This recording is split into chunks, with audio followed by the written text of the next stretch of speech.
Hi, everyone. My name is Melissa Leland. I am the lead, the one who leads the Arkansas Coalition of Marshallese. We are stationed here in Springdale, Arkansas, and we're really glad to know that we also are going into our second year of the TB education elimination grant. Um, so Arkansas Coalition of Marshallese, we do this grant. We really wanted to focus on promoting promoting education and awareness, as well as increasing TB testing. And how do we do that? Is really through awareness education by providing virtual sessions on Facebook, as well as outreach. We really do have a strong outreach program, and also through it all, we want to make sure that the appropriate population that we're surveying do have access to language. So that's really our primary that we want to focus on through this grant. Can we go to the next slide? Again, like I said earlier, we want to focus on Pacific Islanders here in Arkansas. Just a little bit of background on our organization. We really want to focus on how do we increase quality of life, and that's through education, health, leadership, and cultural integrity. I know that a lot of folks are still unaware and oftentimes confused, not aware of where the Marshall Islands are. And our organization here in Arkansas, the largest concentration of Marshall Islanders have actually migrated to the state of Arkansas. And a lot of that has to do with Tyson and the poultry industry here. But just to provide a background, Marshall Islands were used as a testing ground for U.S. military nuclear testing programs. So right after World War II, there were 67 nuclear bombs that were detonated.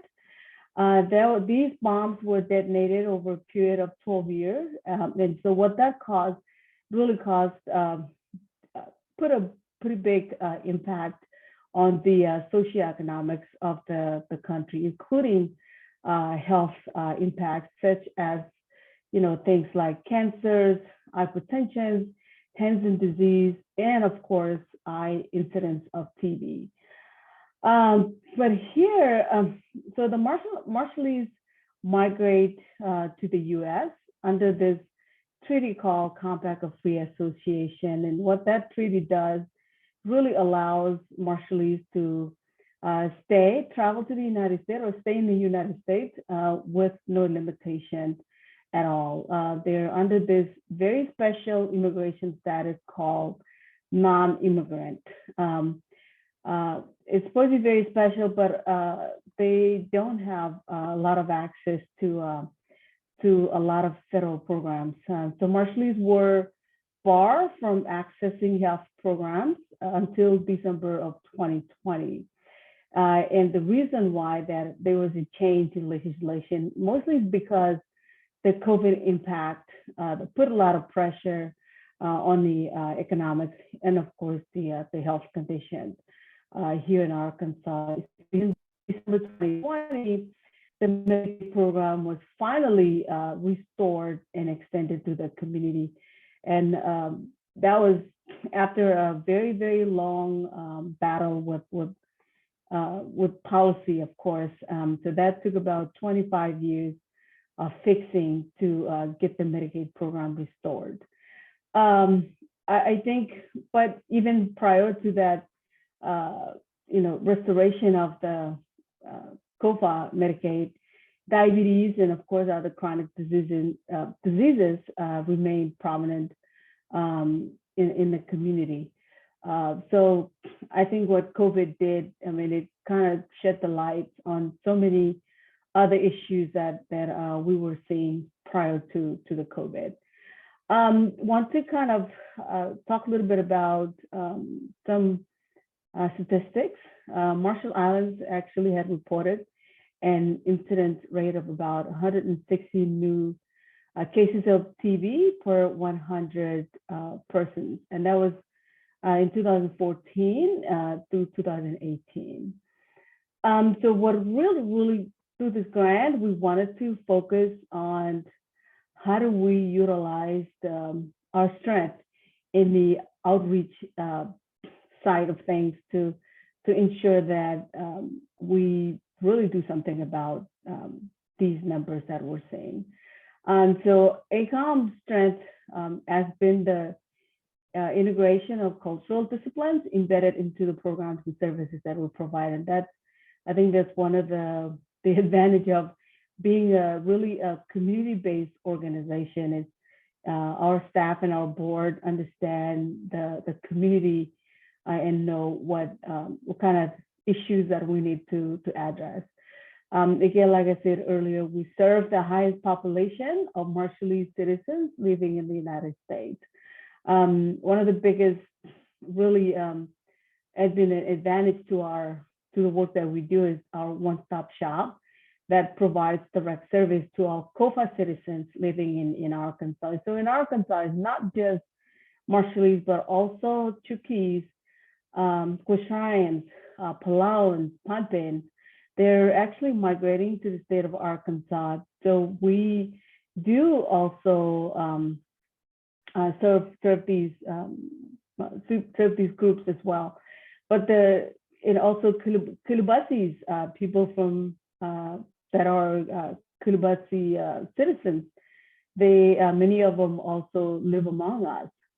So that's you'll see later that we also try our best to provide language access to that particular group as well.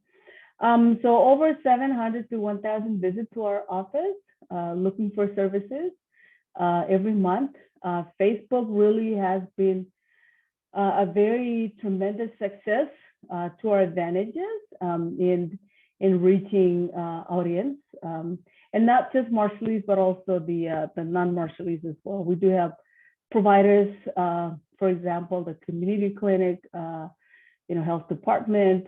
They also follow us on Facebook and have exposure to the work that we do.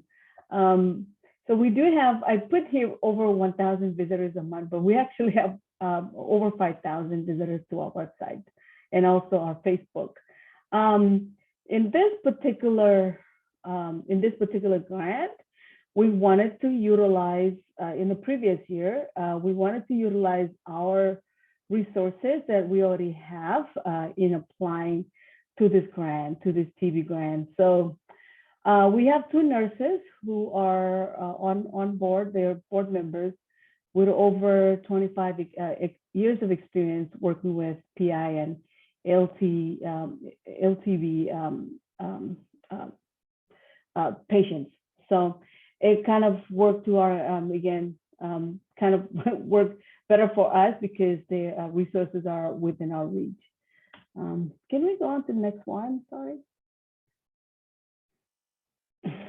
So yeah, again, our goals and objectives is to increase TB awareness and education, as well as testing, and to ensure that we provide this services, ensuring that folks have access to language. And we wanted to focus on virtual health education while we're raising awareness. And what that really was good and better for both, for our organization as well as our partner, Joe Bates Clinic. That's really our main partner through this grant, because their biggest work and biggest focus is TB.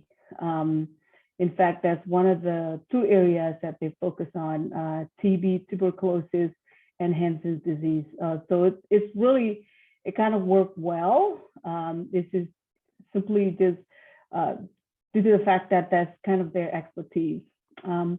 So we want to work with one of their nurses. As I said earlier, she's also one of our board members. So it just kind of flew, the flow was just right and perfect.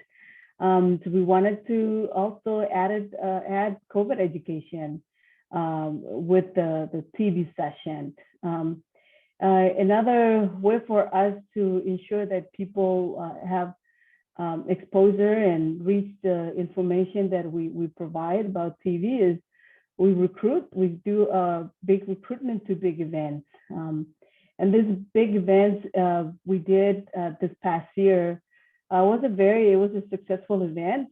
In fact, one of our partner, Joe Bates Clinic, had never seen a turnout like we did this past year. So it just worked out well. Another way for us to ensure that people get information, we make referrals and make sure that they reach the resources. We make referrals to our partner, that's again, Joe Bates Clinic. Through this grant, we work with 3 nurses. One of them really, Nurse Silmar, focused on COVID education and other health education events. But the other 2, whom are sitting on our board, we kind of designated TB education to 2 of them. One challenge that we experienced was that, and this was last year, Nurse Silmar fund ran out. The fund that we were paying her out of ran out. So we really had 1 nurse instead of 3. Nurse Sandy, retired, and she had to focus on her family. So we really depended a lot on just 1 nurse. But we managed by miracle. So again, I just wanted to talk about our activities and things that we really set out to do with this grant. I think the number 1 focus for us was to make sure that we reach as many people as we can, and through virtual education, Facebook. So to this day, we have 3.5K visitors and viewers who actually had gone through Nurse Ruby's education sessions, 3 of them, and participated. And it's a 6K. In fact, 6K was, this number was like 2 weeks ago, probably. Yeah. Again, 2 large events. We really try to get as much as we can to a large scale event. One of them was a mini conference that we actually had all the ladies. One of them was down here, the ladies that came together, and we talked about TB, we talked about health, we talked about women's health. So it's just not TB, but also other things. TB Day was very, very impactful. We had a lot of folks that showed up, and again, this is the event that we did and partner up with Joe Bates Clinic, and had over 76 people that came. Materials translated into appropriate languages. We do have 3 interpreters.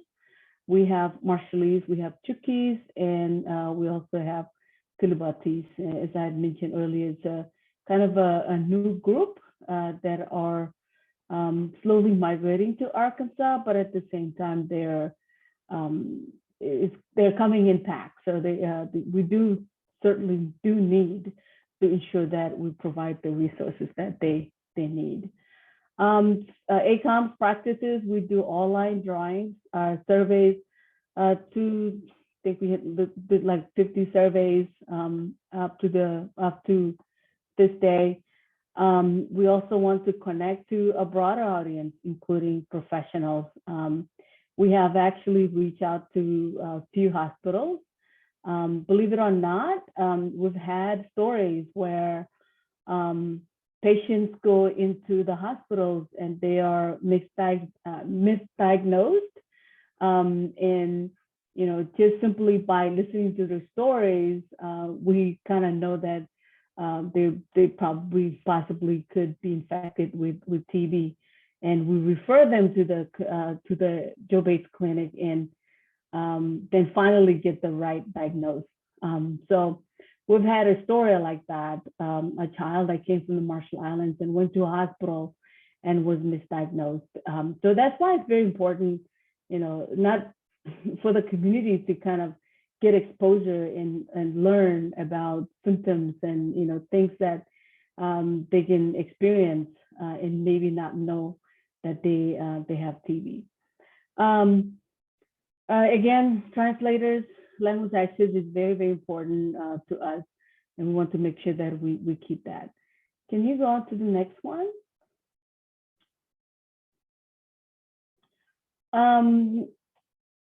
I always talk about the strength of partnership in this project with the Joe Bates Clinic, and they do have all the expertise, and they have main thing that we do with them is recruitment and referrals. But beyond that, they have access to so many other services that are TB related. But first year we did 100 tests. We have provided, work with them to provide preventive treatment. Don't know why I got treatment there second time, but yeah, so we have worked closely with them to ensure that all these things are in place. But also I want to say that the great thing about this partnership is really allowed ACOM to go beyond and further beyond TB program. We have actually worked with them for the last 6 months on COVID testing, COVID vaccinations, actually. COVID testing was, we did a lot of COVID testing in the very beginning of COVID.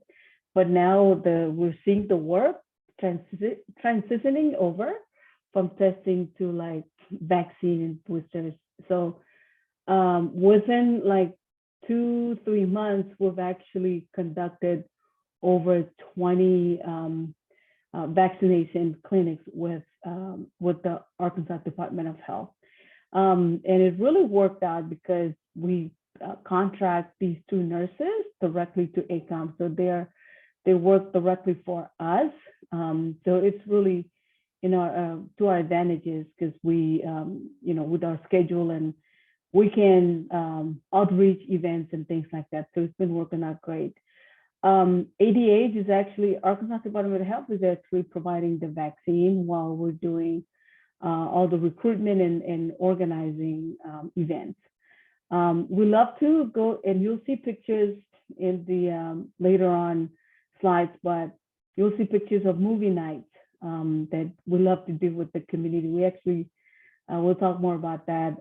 But also flu vaccine, actually our first flu vaccination clinic with the Arkansas Department of Health is this Friday. So we're expecting 200 people to come. We're also providing food, barbecue. There's going to be a free barbecue as well as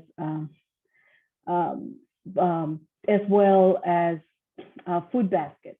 Another thing is quarantine. Quarantine is something that we've been working with them as well.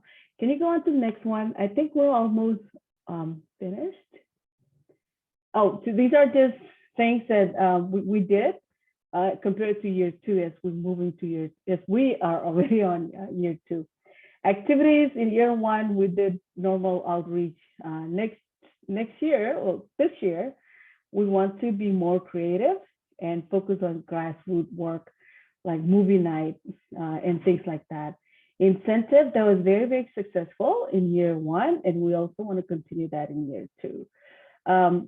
Again, as I said earlier, we utilize our board members as our nurses, but no, I think we're going to change up and hire our own contract nurses. We are going to partner with another group, Marshall's group, to provide transportation. These are just kind of activities that we want to work on. The bigger change is the wraparound services with providing weekly food baskets to folks that we work with, as well as providing rent and bill payment assistance. Can we go on to the next one?